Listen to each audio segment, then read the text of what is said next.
हाँ, आज हम लोग 15वें नंबर पर आने वाले विरोधाभास अलंकार के विषय में पढ़ेंगे। जैसे नाम से ही द्योतित होता है कि जहाँ दो विरोधी एक साथ मिलते हैं वहाँ विरोधाभास अलंकार होता है। इसका लक्षण रसाल कवि इस प्रकार बताए हैं कि इष्टन सारथ होइबो तौ विरोध प्रकाश इन रसाल जहाँ चारुता तहाँ विरोधाभास। परिभाषा है इसकी कि काव्य में जहां वास्तविक विरोध न होकर विरोध का आभास मात्र होता है वहां विरोधाभास अलंकार होता है। जैसे उदाहरण नंबर 1, मोहब्बत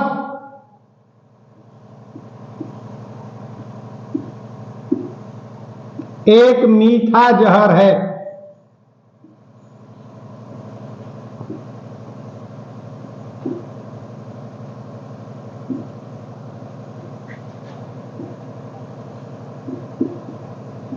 अब यहां देखिए, जहर कड़वा होता है। जहर कभी भी मीठा नहीं होता। मीठा और कड़वा दोनों एक दूसरे के विरोधी हैं। विरोध का आभास हो रहा है, अतएव यहां विरोधाभास अलंकार है। दूसरा उदाहरण देखिए, उदाहरण नंबर 2,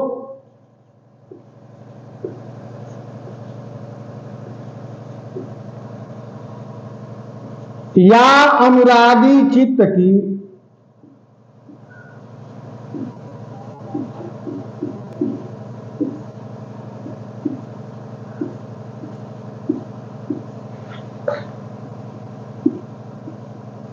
गति समझे नहीं कोई।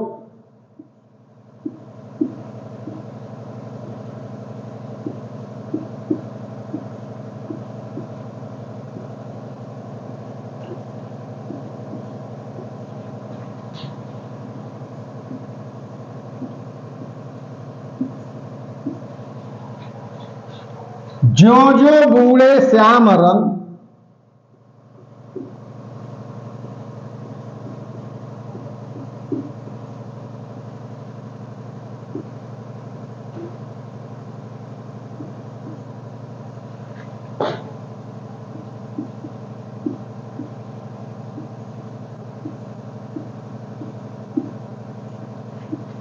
त्यों त्यों उज्ज्वल हो।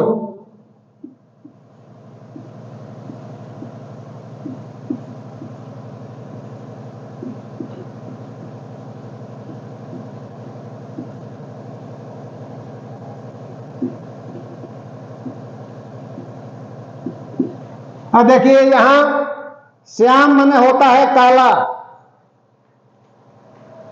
और उज्ज्वल माने होता है सफेद। दोनों एक दूसरे के विरोधी हैं, श्याम और उज्ज्वल। श्याम माने काला और उज्ज्वल माने सफेद होता है। दोनों एक दूसरे के विरोधी हैं, लेकिन ये विरोध केवल नाम मात्र का है, अतएव यहां विरोधाभास अलंकार है। डिटेल में समझने के लिए इसकी व्याख्या की जरूरत पड़ेगी। तो व्याख्या इसकी यह है कि जो प्रेमी है उसके हृदय अंतरंग की बात को समझा नहीं जा सकता है।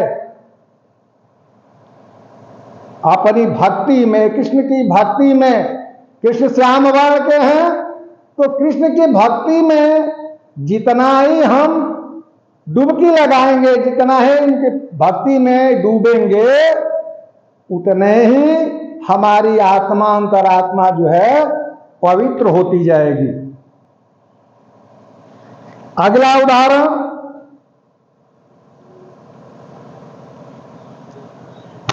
शीतल वाणी में आग लिए फिरता हूं।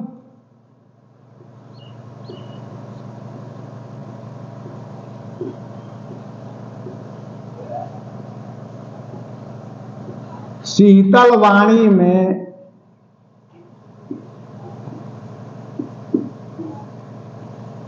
आग लिए फिरता हूं।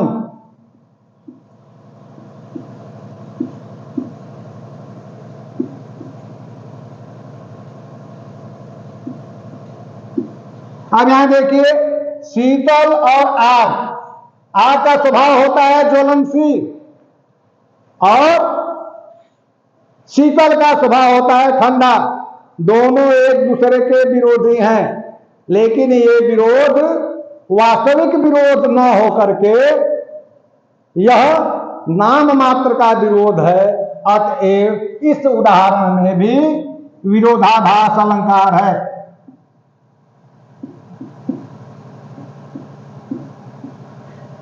अब हम अगले पॉइंट पर चलते हैं।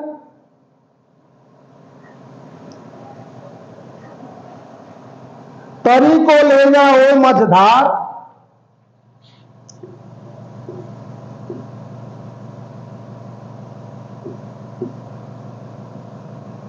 तरी को ले जाओ मझधार,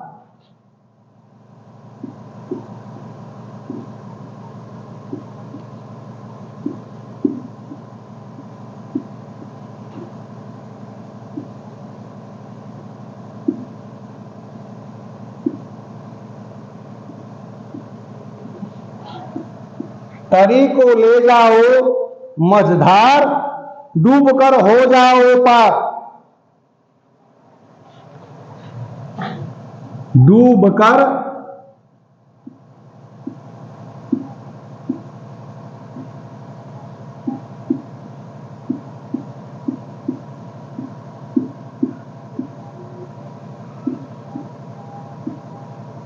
अब यहां देखिए, तरी माने नौका होता है। तरी मीन्स नौका, नाव। नाव को जब हम लेकर नदी के बीच मझधार में लेकर जाएंगे तो वहां डूबने का कोई औचित्य ही नहीं है। लेकिन कवि का कथन है कि तरी को ले जाओ मझधार, बीच नदी में नाव को लेकर जाओ और डूब कर पार हो जाओ। फिर डूब, यहां दोनों एक दूसरे के विरोधी हैं, अतएव यहां भी विरोधाभास अलंकार है। अगला उदाहरण है, मूक हो ही वाचाल। उदाहरण नंबर 5। मूक हो ही वाचाल। मूक हो ही वाचाल, पंगु चढ़ाई गिरिवर। पंगु चढ़ाई गिरिवर, पंगु चढ़ाई गिरवर गहन।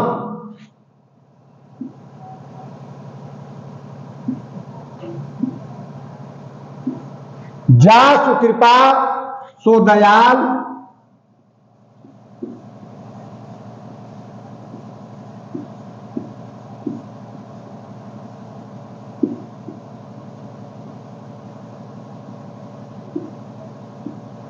जासु कृपा सो दयालु, द्रव सकल कलिमल दहन।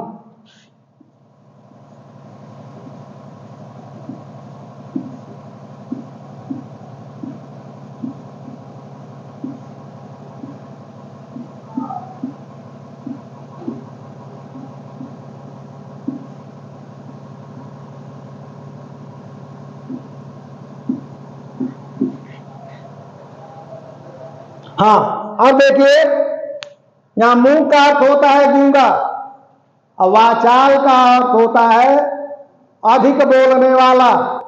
दोनों एक दूसरे के धूर विरोधी हैं, तो यह विरोध केवल नाम मात्र का है। मूक हो ही वाचाल, पंगु चढ़े गिरिवर गहन। और पंगु मने होता है लंगड़ा। लंगड़ा व्यक्ति विकट पर्वत पर चढ़ जाता है। किसकी जास कृपा तो दयाल, जिसकी कृपा से गूंगा व्यक्ति वाचाल हो जाता है और लंगड़ा व्यक्ति बोलने पर्वत पर चढ़ जाता है, विकट पर्वत पर, गहन पर्वत पर चढ़ जाता है। ऐसा व्यक्ति ही दयालु है जो हम लोगों को गूंगे को बोलने की प्रेरणा देता है और लंगड़े व्यक्ति को पर्वत पर चढ़ा देता है। तो यहाँ मूक और वाचाल दोनों एक दूसरे के विरोधी हैं। पंग और गिरवर पर चढ़ना, ये दोनों एक दूसरे के विरोधी होने के कारण यहां भी विरोधाभास अलंकार है।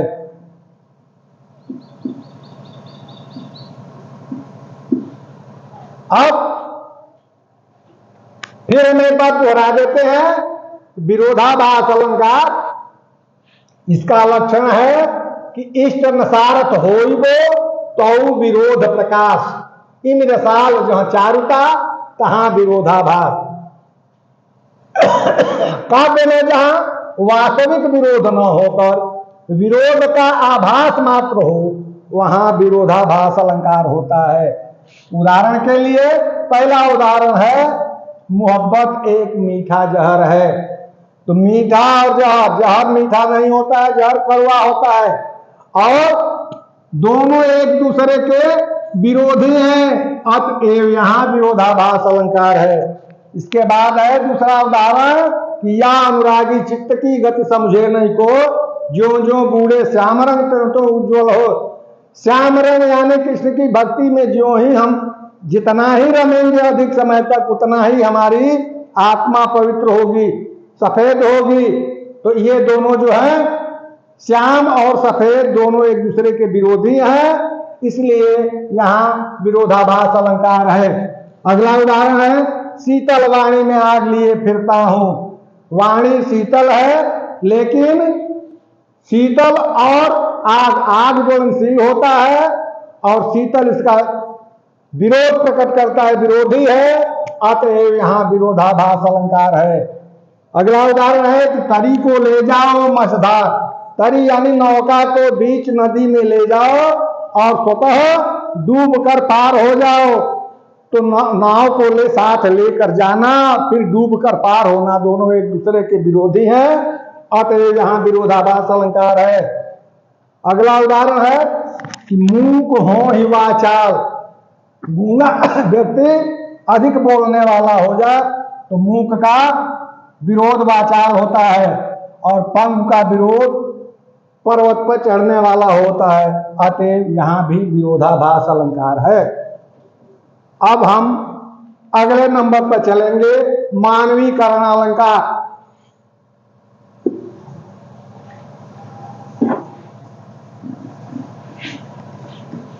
जो कि बहुत बार परीक्षा में पूछा गया है और बहुत ही इंपॉर्टेंट है।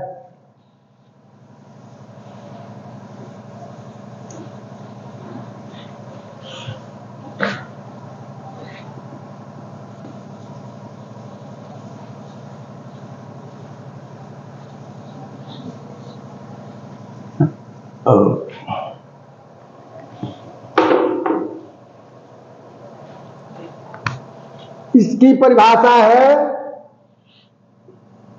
जहां जड़ वस्तु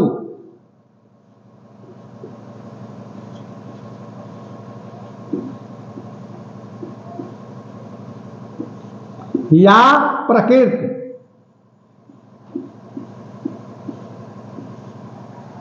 जहां जड़ वस्तु या प्रकृति पर चेतन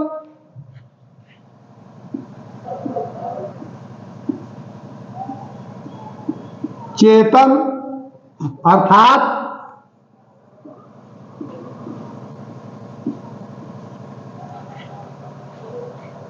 मानवीय चेष्टाओं का आरोप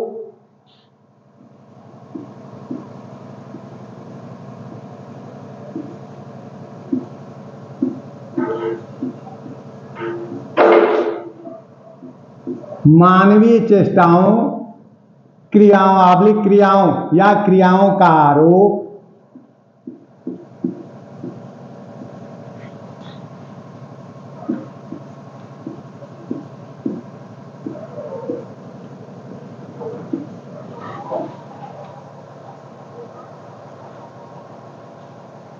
हो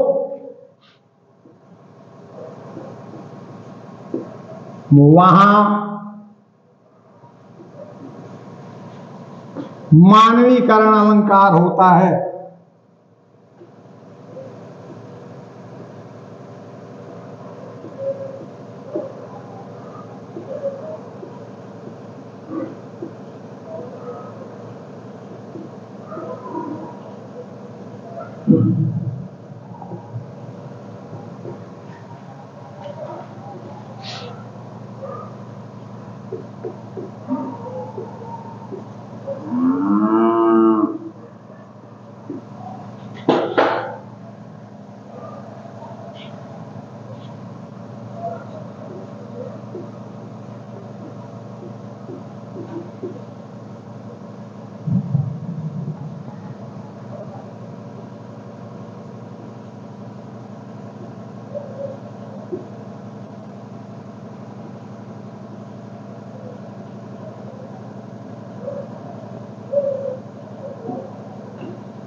उदाहरण के लिए मधुमालतियां सोती हैं,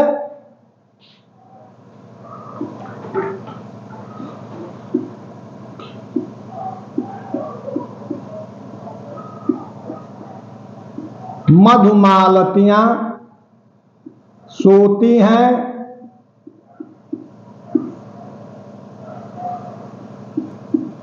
मधुमालतियां सोती हैं कोमल उपधान सहारे, कोमल उपधान सहारे।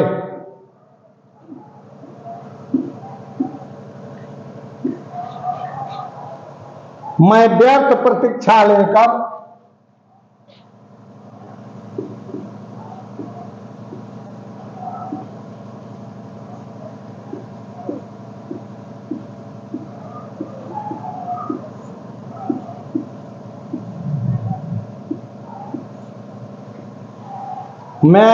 प्रतीक्षा लेकर गिनता अंबर के तारे,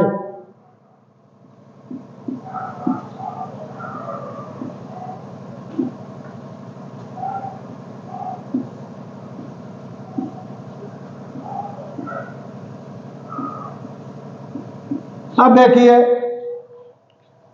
यहां पर मधुमालतियां अर्थात लताएं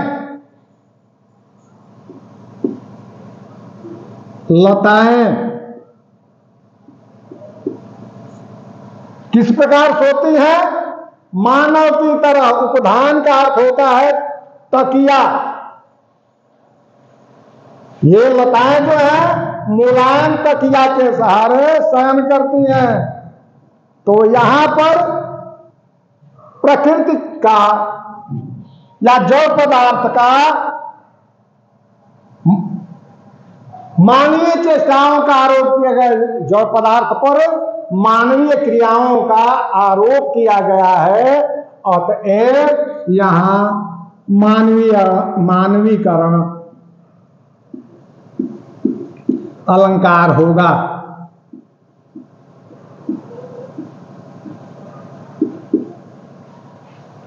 नेक्स्ट एग्जाम्पल है, अगला उदाहरण है, फूल हंसे कलियां मुस्काई। फूल, उदाहरण नंबर 2, फूल हंसे कलियां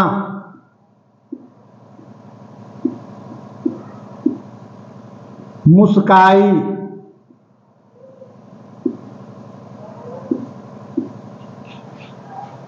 फूल हंसे कलियां मुस्काई, जगी वनस्पतियां, जगी वनस्पतियां,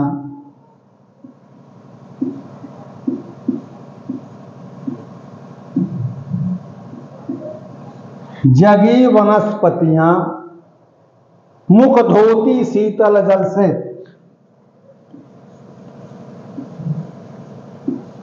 मुख धोती शीतल जल से।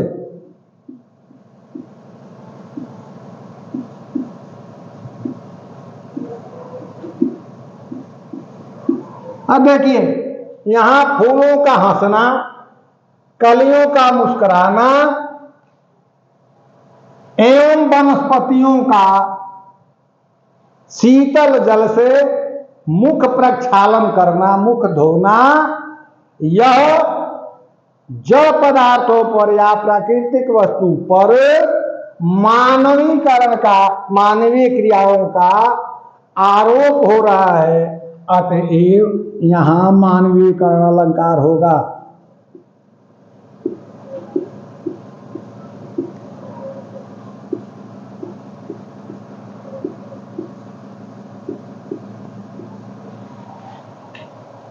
अगला उदाहरण, उदाहरण नंबर 3।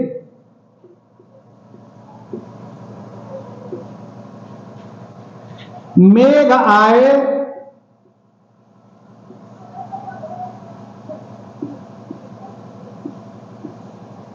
बन ठनके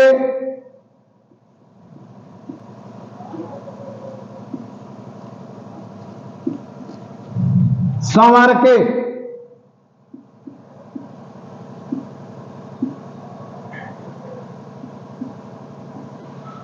यहां पे देखिए, मेघ जो है क्या है? प्राकृतिक चीज है। तो मेघ का बन ठन कर तैयार होकर के, सज धज करके आना, यह क्या सिद्ध कर रहा है? मानवीय चेष्टाओं को सिद्ध कर रहा है कि यह मेघ पर मानवीय चेष्टाओं का आरोप है। अतएव यहां मानवीकरण अलंकार है।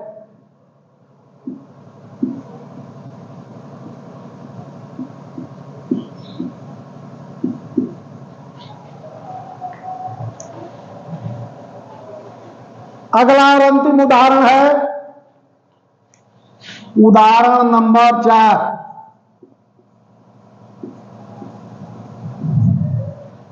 बीती विभावरी जागरी,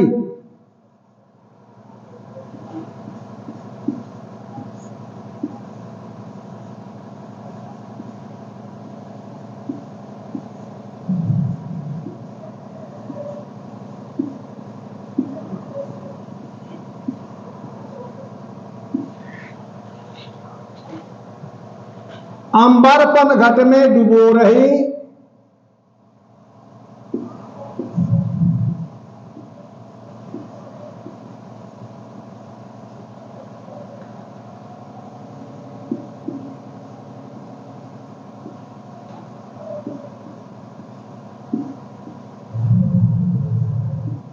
अंबरपन घट में डुबो रही, तारा घट ऊषा नागरी।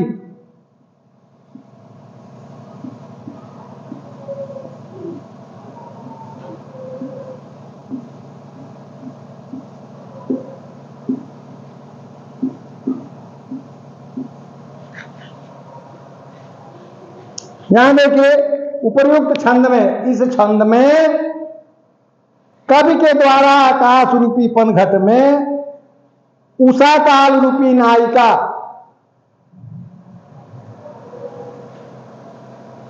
नक्षत्र रूपी घड़े को डुबो रही है। तो यहां प्रकृति प्रदत्त मनुष्य की तरह घड़ा को डुबा रहा है, घड़े में पानी भर रहा है। तो इस प्राकृतिक वस्तु पर, प्रकृति पर मानवीय क्रियाओं का आरोप किया गया है। अतएव इस छंद में भी मानवीकरण अलंकार है।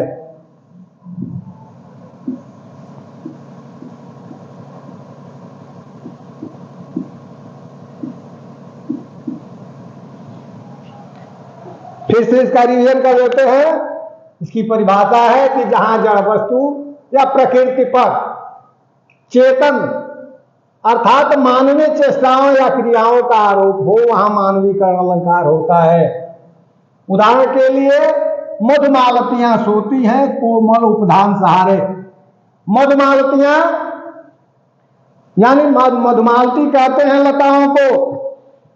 लताएं मुलायम तकिए के सहारे शयन करना, लताओं का मुलायम तकिए के सहारे शयन करना या मानवीय क्रियाओं को सिद्ध कर रही हैं, या इन लताओं पर मानवीय क्रियाओं का आरोप हो रहा है।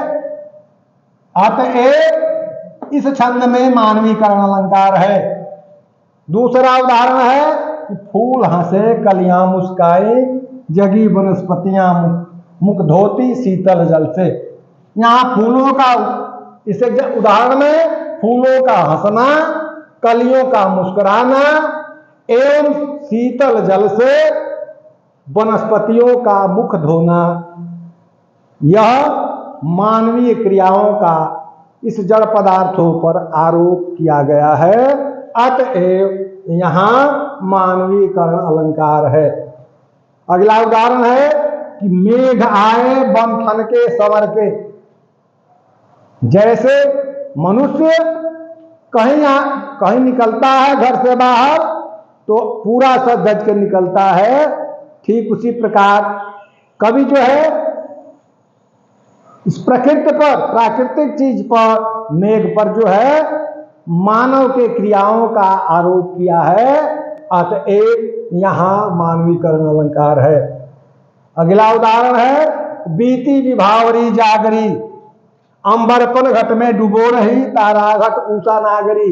यह प्रसिद्ध छायावादी कवि जयशंकर प्रसाद जी का गीत नामक शीर्षक से है। इस छंद में कवि प्रसाद जी ने आकाश रूपी पनघट में उषा रूपी नायिका तारा रूपी घड़े को नक्षत्र गणों, तारा अर्थात नक्षत्र गणों रूपी घड़े को डुबाना प्रकृति पर मानवीय क्रियाओं का आरोप सिद्ध कर रहा है। अतएव यहां भी मानवीकरण अलंकार है। अब यहीं मैं अपनी वाणी को विराम दे रहा हूं। शेष अगले वीडियो में।